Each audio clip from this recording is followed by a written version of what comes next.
Abdullah bin Mubarak punya tetangga orang Yahudi. Namun Sayyidina Abdullah bin Mubarak selalu berbuat baik dengan tetangganya. Tidak pernah melukai perasaannya, tidak pernah berbuat zalim kepada tetangganya. Ya. Suatu hari Sayyidina Abdullah bin Mubarak ini membeli makanan dan selalu memberi kepada tetangga tersebut. Jika membeli buah pasti membagi kepada tetangga. Ingat pesan Rasulullah SAW, "Idza ishtaraitum faqihah", kalau kalian membeli buah maka berikanlah kepada tetanggamu. Jika tidak maka sembunyikanlah dalam membawanya. Dan jika anakmu ingin memakannya, jangan memakan di hadapan tetanggamu. Ini berlaku kepada muslim dan non muslim juga pada tetangga. Dan Abdullah bin Mubarak bahkan pernah membeli pakaian untuk anak orang Yahudi. Ketika membeli pakaian untuk anaknya, suatu hari orang Yahudi ini ingin menjual rumahnya. Dia mau jual rumahnya dengan harga 1000 dinar.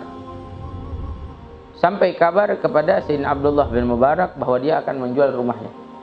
Sayyidina Abdullah bin Mubarak pergi ke rumah orang Yahudi tersebut dan bertanya, "Benarkah kamu ingin menjual rumahmu?" "Ya, saya ingin menjual rumah saya." "Mengapa?" "Karena saya perlu uang."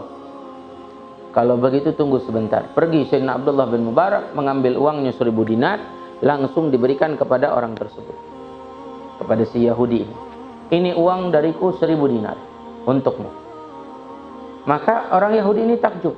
"Ini untukku." "Iya, kamu jangan pindah, jangan beranjak dari tempat ini, tetap bertetangga denganku." Ini perlakuan Sayyidina Abdullah bin Mubarak dengan tetangganya Yahudi. Oh, zaman kita sekarang sulit nih. Ya, orang berlaku seperti, jangankan kepada tetangganya non muslim, yang muslim saja. Tetangga kita yang muslim belum tentu kita berikan makanan. Lebaran mungkin dia beli baju, kita belikan baju untuk anaknya atau apa. Ini sulit dilakukan. Tapi Sayyidina Abdullah bin Mubarak melakukan. Sampai suatu saat orang Yahudi ini kembali ingin menjual rumahnya karena perlu uang. Tapi sengaja dia supaya Sayyidina Abdullah bin Mubarak tetangganya tidak mendengarkan kabar. Supaya nggak dengerin kabar bahwa dia ingin menjual rumah. Ada datang penawar, "Berapa rumahmu akan dijual?" "Rumahku akan dijual 2000 dinar." "Oh, 2000 dinar?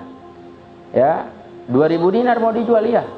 Saya pikir uang rumahmu akan dijual 1000 dinar. Dahulu saya mendengar kabar 1000 dinar akan dijual." "Iya, dulu saya mau jual 1000 dinar. Sekarang saya mau jual 2000 dinar." "Mengapa kamu mau jual 2000 dinar?" "Ya, 1000 dinar untuk harga rumah, 1000 dinar untuk harga kamu bisa bertetangga dengan Abdullah bin Mubarak." Karena apa? Karena kamu tidak akan mendapatkan tetangga yang lebih baik daripada Abdullah bin Mubarak. Sampai seperti itu. Sayyidina Abdullah bin Mubarak kembali mendengar kabar tersebut, langsung mengambil uangnya 2000 dinar, pergi kepada orang tersebut. "Aku dengar kamu kembali ingin menjual rumahmu." "Iya." "Berapa?" 2000 dinar. "Kalau begitu ini uang 2000 dinar untukmu, dan jangan kamu sekali-kali beranjak dari tempat ini, jangan kamu pindah, tetaplah bertetangga denganku. Dan jika kau perlu sesuatu dariku, maka sampaikanlah kepadaku." Bagaimana Allah lembutkan hati orang Yahudi ini sehingga apa? Sehingga orang Yahudi ini langsung mengucapkan 2 kalimat syahadat di hadapan Abdullah bin Mubarak. Nah, ini akhlak yang diajarkan oleh Nabi kita Muhammad SAW dalam bertetangga.